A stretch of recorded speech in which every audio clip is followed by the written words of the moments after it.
Olá, eu estou aqui a convite do Recanto Infantil para dividir com vocês umas reflexões que eu tenho tido, que é fruto da minha experiência como psicopedagoga, claro, como educadora, como uma pessoa que atende famílias, mas também a minha experiência de viver, já estou há quase 4 semanas em casa, de quarentena, de viver essa quarentena e estar atendendo famílias, né, online, em reuniões, em grupos e tal, e escolas.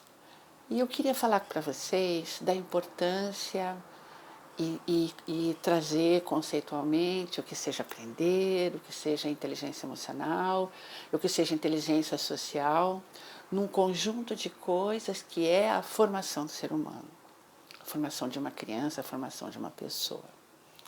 Então vocês que estão me vendo, muito possivelmente acredito que sejam familiares, pais, mães, avós, padrastos, madrastas, enfim. Pessoas que têm a responsabilidade de educar uma criança. E a primeira coisa que eu diria a vocês, eu perguntaria a vocês é assim: o que é que vocês desejam para o filho de vocês, para a criança de vocês, ou para o jovem de vocês? O que vocês desejam? E aí eu imagino que vocês vão me responder um conjunto de coisas, mas que ele seja uma pessoa bacana, que ele seja uma pessoa que possa ter uma vida social agradável, uma vida afetiva satisfatória, que ele possa ter amigos, que ele possa ter uma inserção social, que ele seja capaz de desenvolver uma atividade profissional. Enfim, um conjunto de coisas que se refere realmente à formação do ser humano. Né?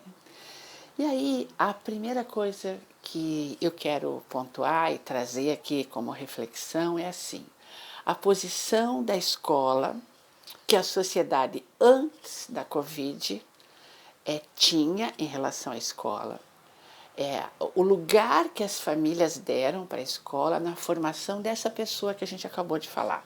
Uma pessoa bacana, uma pessoa que tem amigos, que se relaciona afetivamente com pessoas, que tem conhecimento, porque a inserção social requer que você tenha um grupo de conhecimentos, né? Então, assim, qual é o lugar que a tua família dava para a escola antes da Covid? E o que a Covid trouxe para nós, e agora quando eu digo nós, eu digo assim, nós pesquisadores da área da educação e do ensino, nós que somos educadores, mas também me incluo no grupo dos familiares. Eu tenho filhos, tenho netos e sei o que as minhas noras e meus filhos, meus genros e minhas filhas estão passando diante dessa situação. Né? Que situação é essa? De repente, né, rapidamente, de repente, as famílias se viram sozinhas com seus filhos em casa. Né? E tendo a tarefa, o compromisso de continuar encaminhando as aprendizagens dessa criança e ao mesmo tempo cuidar da casa, continuar trabalhando, enfim, viver. A quarentena trouxe para nós uma realidade cotidiana, uma rotina cotidiana muito diferente, sobretudo para quem tem criança pequena. E aí eu vou contar uma história para vocês, que eu acho que essa história vai ilustrar bastante a reflexão que eu quero trazer para vocês. É a história da Bela Adormecida, uma história bastante conhecida, eu vou fazer um resumo aqui, quem quiser conhecer, relembrar, né, que essa história ela é socialmente muito conhecida, mas ela tem uma metáfora para nós, ela traz uma metáfora para nós extremamente interessante e importante, que vale a pena usá-la para a reflexão que eu quero deflagrar aqui com vocês. Então, um rei e uma rainha, né, num reino lá maravilhosamente constituído, desejam ter uma filha, um filho, tem uma filha e essa filha é tão linda, tão maravilhosa que eles a chamam de Aurora, né, a luz do dia. E criam a Aurora como é criada uma princesa. Um dia, quando vão fazer uma comemoração, né, acho que de aniversário dela, não me lembro bem exatamente qual é o tipo de comemoração que eles vão fazer, acho que para homenagear essa filha, para o reino conhecer a filha, para que todos possam conhecer a Aurora. eles convidam todo o reino e o rei e a rainha esquecem de convidar uma fada lá, uma fada diferente, estranha. E aí tá, acontece a festa, todo mundo presenteia a Aurora com tudo de bom que uma princesa merece e deseja. E aí, e as fadas, as 3 fadas do reino vieram presentear a Aurora e um pouquinho antes da terceira fada vir homenageá-la, chega essa criatura que não foi convidada e joga uma maldição para a Aurora. Ela, quando fizer 15 anos, ela vai espetar o dedo na roda de fiar e vai dormir. Tá, aí a última fada consegue minorar um pouquinho isso, dizendo que ela não vai morrer, ela vai dormir, todo o reino vai dormir com ela, enfim, vocês conhecem os detalhes da história. O que nos vale aqui é o seguinte.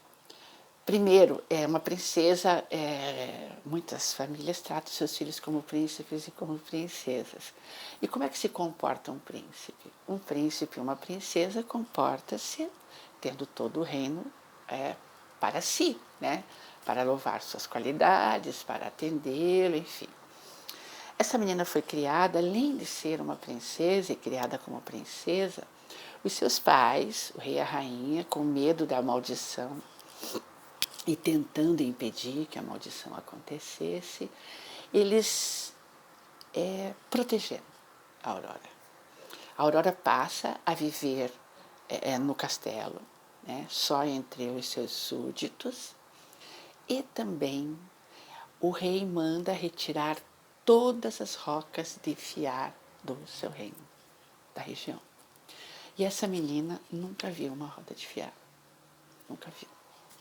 Quando ela faz 15 anos, acontece lá uma situação, ela acaba vendo uma roca de fiar, uma pessoa fiando, a pessoa seduz, vem aqui, né?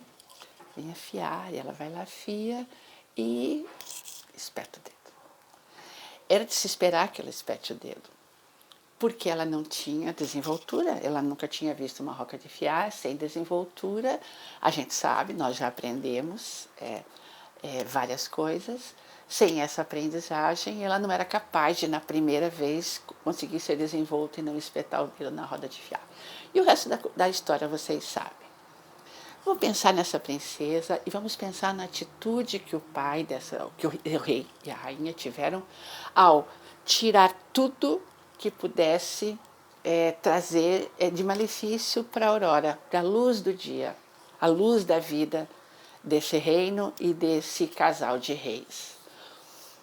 Quando nós depositamos, fazendo um comparativo agora, me ajudem refletindo vocês também, quando a gente coloca todas as nossas fichas da formação de um filho na escola, e essa escola, nós vamos ter aí diversos modelos de escola que priorizam mais o conteúdo, escolas que vão trabalhar, sim, as questões mais sociais, mas de qualquer modo, a Covid, a quarentena e essas quase 4 semanas das famílias com as crianças trouxeram uma constatação para a família que eu divido aqui com vocês, porque eu atendi muitos, eu trabalhei com muitos grupos nesse tempo até aqui. O filho é da família. Uma coisa que a gente tem trabalhado há algum tempo, é uma área de pesquisa minha, a relação família, escola e aprendizagem, e a gente sempre colocou que a escola é parceira da família. Ela é parceira nessa formação, mas que a criança é da família. No entanto, é nesse momento que a família constata. Realmente, a escola é parceira. A formação dessa criança tem que vir comigo. Eu acho que é a primeira coisa que muitas famílias se deram conta. E também o desespero disso, né? Mães que trabalham home office, pais que estão trabalhando home office, ou mesmo mães ou pais que têm que sair e pedir para outras pessoas cuidarem, enfim. Foi um transtorno imenso para a família, mas a família constatou que o espaço da escola é um espaço importante para que eles possam conduzir a sua vida profissional, sua vida social, enfim.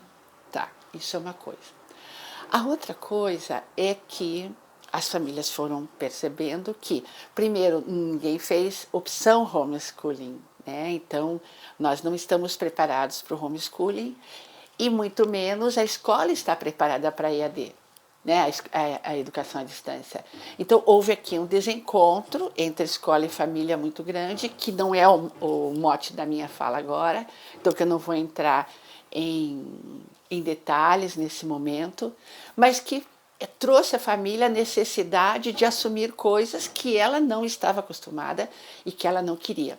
Mas que nós, educadores, temos trabalhado bastante da importância de se trazer esse tipo de aprendizagem para casa, que é importante para a formação, que mesmo que a escola faça, que algumas fazem, não são todas, infelizmente, mas que necessariamente a família tinha que deflagrar e que a família não tinha tempo, não tinha o hábito, não tinha, sobretudo, a cultura.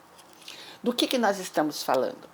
Nós estamos falando de processos de aprendizagem para que as coisas tenham sentido para essas crianças. E uma pessoa não se forma sendo excelente em geografia. Ele precisa saber de geografia. Ele precisa saber de geografia.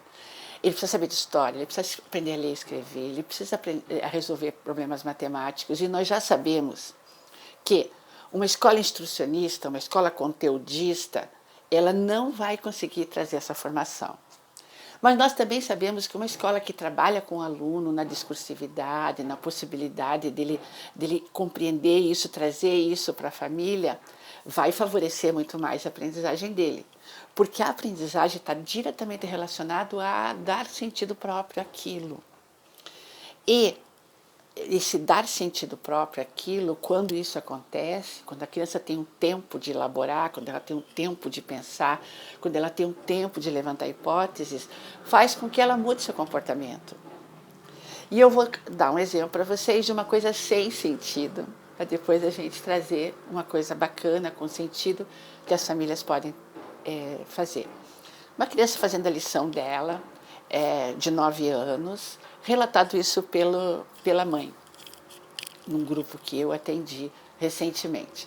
Ela tinha que preencher umas lacunas, são os números, a sequência numérica, ela tinha que preencher a lacuna. Então tinha lá assim, 39, 30, 39, 41, daí ela tinha que pôr o próximo número. Então, ou seja, era para ela perceber a sequência numérica de como é que ela estava sendo repartida. Aí a mãe disse assim, essa guria não consegue entender, Isabel, e eu não consigo encaminhar isso, e também eu não sei por que eu tenho que encaminhar isso. Eu já expliquei para ela e ela não consegue entender. Tá, aí essa mãe pediu para eu conversar com essa menina, depois desse momento da reunião, ela entrou no vídeo e disse assim para mim, eu não preciso mais que você converse comigo, eu já entendi. Eu falei assim, E o que você entendeu? Ela me mostrou o exercício, era um monte de quadradinho com números em que ela tinha que preencher. Ela disse assim, isso aqui são os tijolos. Na frente da minha casa tem uma construção. E eu vi que tem um monte de tijolo, isso daqui são os tijolos. E aí eu pensei, meu Deus, como será que essa menina deu sentido a esse recorte, né, de sequência numérica que a professora deu, preencher, e eram acho que tinham cinco linhas de quadradinho para serem preenchidas, era uma lição de matemática. Então eu disse assim, e você comparou isso a tijolinhos, sabe que parece mesmo uma obra, tijolinhos? Tá, e o que esses números são? Ela disse, esses números não são nada. Eu acho que eles colocaram ali na obra porque não tinham mais nada o que fazer. Mas isso daqui são os tijolinhos.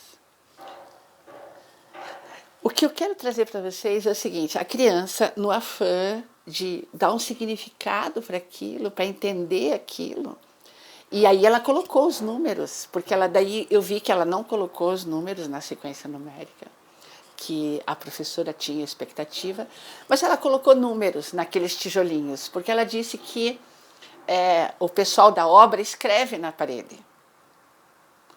As pessoas da obra escrevem na parede mesmo. Não fazem sequência numérica daquele jeito, mas foi o jeito que ela teve de conseguir fazer um exercício que não tinha sentido nenhum para ela, E agora eu pergunto para você, família. Eu também terei um momento de perguntar para a escola isso, mas vou perguntar para você, família, por que fazer criança fazer isso? Né? Eu acho que a escola encaminhou isso, ok. Se você tem que cumprir com isso, faça ela fazer uma outra sequência numérica, traga para ela uma lógica, outra qualquer, não isso que não tem nada a ver com a vida dela, a não ser assim, o que ela conseguiu trazer, que é a obra. E aí tá bom, tá bom. E a mãe aceitou. A guria, a menina entendeu que eram números, que os operários anotam números. Sem sentido, a criança não aprende a intenção das sequências numéricas. Eu também não sei se tem que ser assim o aprendizado da sequência numérica. Me parece que a sequência numérica tem uma outra função, mas não vou discutir isso. O que eu quero dizer para vocês é que quando uma criança vai trabalhar matemática, ela não trabalha só números, ela não trabalha só operações. Está em jogo ali uma série de outras coisas que o que faltou na Aurora, que é a visão de mundo, que essa menina trouxe espetacularmente. Ela observou uma obra na frente da casa dela. E ela mora numa casa-terra e a mãe disse que ela foi lá e olhou e realmente o arquiteto, o pessoal tinha um monte de coisa escrita na parede. Foi no momento que ela diz assim, nossa, entendi por que a professora quer isso. E como os números que ela viu na parede não faziam sentido para ela, ela colocou números que ela achou que poderiam ser ali. Se a Aurora tivesse, ao invés de viver fechada no palácio, se ela tivesse viajado, conhecido pessoas bacanas, mas pessoas não muito bacanas, conhecidos, sabido de histórias que o mundo não são só feitos de reis, rainhas e princesas e súditos que lhe servem, mas também dar-se conta da questão da pertença social dela, dar-se conta de que as pessoas são diferentes, que elas pensam diferentes, que elas têm expectativas diferentes da vida. Se ela tivesse conseguido administrar a sua ansiedade, tivesse percebido a sua curiosidade, se ela tivesse conseguido perceber como é que ela lida com o medo, como é que ela lida com a alegria, se ela tivesse aprendido a fiar e se tornasse a melhor fiadeira do reino, ao invés de poupá-la do ato de fiar, e se o rei e a rainha tivessem proposto que todo dia ela aprendesse a fiar, e quando ela aprendesse a fiar de tal modo viesse um outro tipo, uma outra qualidade de equipamento que ela pudesse aprender a fiar ali, aprender a fiar com vários fios, ver outras pessoas fiando, visitar para conhecer outras pessoas fiando. Ou seja, nós estamos falando da integração entre o ensino, a aprendizagem, o conhecimento historicamente acumulado, que a escola tem uma competência muito bacana de trabalhar com isso, deveria ter, né? E tem, às vezes comete, no afã de dar muito conteúdo, a escola esquece desse trato que o sujeito precisa dar sobre o conhecimento, né? Esse trato que eu estou falando é a integração da informação que eu recebo, a integração da visão de mundo que eu tenho em relação àquilo, e a integração também da experiência social, da desenvoltura social que essa criança teve ao longo da sua vida. Voltando agora para a experiência que as famílias estão tendo em casa. Aproveite esse tempo para desenvoltura da sua filha. As escolas mais apreciadas no mundo, a gente ouve falar das escolas bacanas no mundo, ensinam as crianças a limpar, ensinam as crianças a cuidar. Tem escolas, eu visitei escolas em que as crianças de 4 anos já têm a responsabilidade de colocar a louça na máquina de lavar louça, né? Esses países têm muito essa cultura de terem máquinas, né? Elas não têm espaços como a gente tem, mas a cultura de colocar, de saber quanto de sabão precisa para lavar 9 quilos de roupa, quanto de amaciante precisa, o que eu preciso pôr na água para passar um pano no chão. Daí vocês vão dizer assim, mas isso não tem relevância. Tem a maior relevância possível. Nós agora estamos tendo que higienizar nossa casa. Muita gente não sabia como higienizar. O que é a diferença entre limpar a casa e higienizar? Muitas famílias têm que dividir suas tarefas de casa, porque fica muito para um pai fazer sozinho, para uma mãe fazer sozinho, para uma avó encaminhar todas as tarefas sozinhas.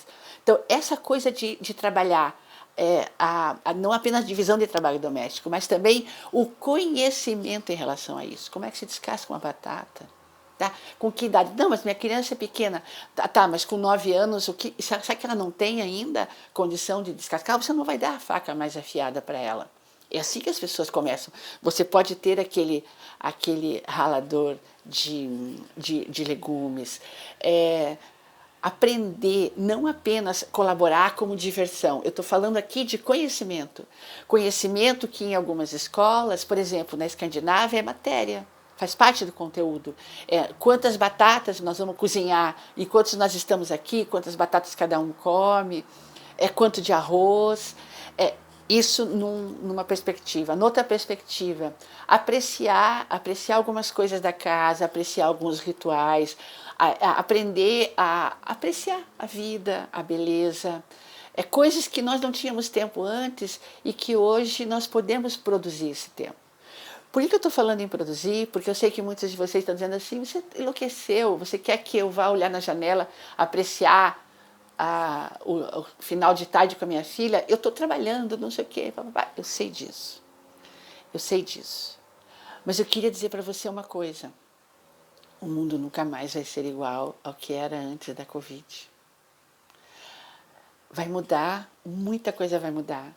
A escola vai mudar, eu acredito que a escola vai mudar, acredito fielmente. Sou muito convicta de que a escola vai mudar seu modo de encaminhar, porque a escola percebeu que a grande riqueza dela é o fato dela ser presencial. O professor percebeu que a presença dele, o encaminhamento dele, a mediação dele é fundamental. Então, eu acho que a escola vai se tornar mais relacional do que ela tem sido, muito mais relacional do que ela tem sido. A sociedade vai mudar a sua forma de trabalho, a sua forma de entretenimento, a questão mesmo econômica. As pessoas estão notando quem é que encaminha essas coisas lucro pelo lucro e quem é que tem a empatia, a solidariedade, quem é que percebe a necessidade de sermos mais colaborativos. Então, eu não saio de casa por mim, mas também pelo outro. Pode ser que eu até não venha ter grandes reações em relação ao vírus, mas tem um outro ali que eu não sei em que situação de saúde ele está. E é por isso que eu não saio. Eu tenho perdas financeiras, sim. E eu sei que isso é delicado de falar, porque eu também tenho contato e eu sei de famílias que estão tendo muita necessidade. E é isso que eu digo, é nessa hora que nós temos que ser solidários, que nós temos que pensar nas pessoas que não estão na situação privilegiada que nós estamos, mesmo que nós não estejamos trabalhando como trabalhávamos antes. Será que nós não podemos dividir um pouquinho do que nós temos, mesmo que não seja tanto quanto antes? Então, todas essas questões estão vindo. Porque nós não estamos numa guerra um contra o outro. Nós estamos a humanidade contra um inimigo. Quer dizer, nós temos que nos unir. E penso que essa experiência, ela tem sido uma experiência fundamental para mudar a nossa forma de ver. E agora, voltando à questão de tempo e de família, uma mãe me contou uma coisa que eu achei muito lindo. Ela disse assim, ela estava trabalhando, ela trabalha num banco, então ela tem que, estava com o computador do banco em casa, enlouquecida, a filha querendo conversar. Ela disse, eu vou dar 10 minutos para minha filha, combinou com ela, vou te dar 10 minutos de atenção, depois eu vou voltar a trabalhar. A menina aceitou. Elas sentaram, para olhar o céu. Ela disse, não sabia o que fazer. E propus, vamos olhar o céu. E ela disse que estava um céu lindo de morrer e com algumas nuvens. E ela disse que ficou olhando para o céu e pensou, o que eu vou dizer agora para minha filha? Eu propus olhar o céu, não me ocorre nenhuma brincadeira, nada para dizer para ela. E essa que foi a coisa muito legal. A mãe não tinha nada para dizer para a filha, isso foi perfeito. Porque elas ficaram olhando, as duas. A mãe se acalmou e pensava assim, não sei nenhuma brincadeira com nuvem, não sei o que fazer, não sei o que dizer. Parênteses, nós temos que ocupar a criança, né? Ela tem que ter atividade, ela tem que estar fazendo alguma coisa. Ela não pode viver frustração, ela não pode ficar sozinha, ela não pode ficar sem fazer nada olhando para o céu. Essa mãe disse que entre catatônica e relaxando, ela percebeu que a filha não ficou reclamando, que não tinha nada que fazer.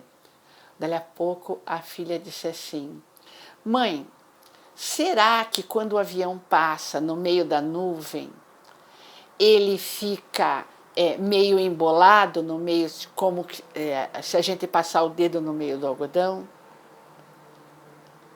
Daí a mãe olhou e disse assim, por que você está perguntando isso? Ela disse, porque a nuvem parece ser tão fofinha, né, mãe? E ela disse que elas conversaram sobre nuvem que passou dos 10 minutos que ela tinha dado para a filha. Quando ela voltou ao trabalho, ela estava muito mais tranquila. A filha estava com a energia toda, né? Porque ficou naquele momento reflexivo, então ficou toda com a sua energia, foi fazer alguma coisa lá. E ela teve a possibilidade de voltar a trabalhar. O que eu estou dizendo é o seguinte, nós temos que experimentar coisas novas, nós temos que trazer para os nossos filhos o que nós somos, quem nós somos, no que você acredita, no que você quer. Você precisa propiciar aos seus filhos a possibilidade dela perceber o mundo que ela vive, a casa que ela vive. Esse é um momento muito simbólico, nós não podemos sair de casa, ou seja, você tem que conviver com seu filho.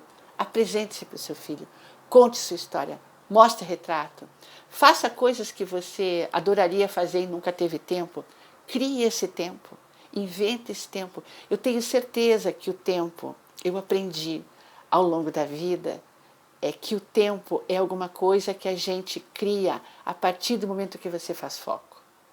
As pessoas mais produtivas que eu conheço são as pessoas que mais têm tempo. O tempo é muito relativo quando você tem foco para fazer alguma coisa.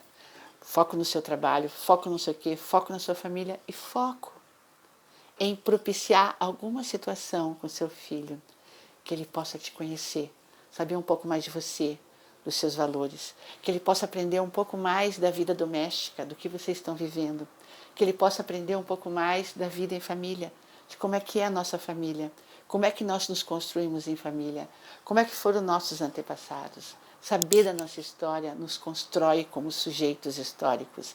Eu só posso, eu planejo a continuidade da vida a partir de um plano que foi construído em família, a partir de encaminhamentos que a família fez, criou, e a partir da forma como se cria aquela criança.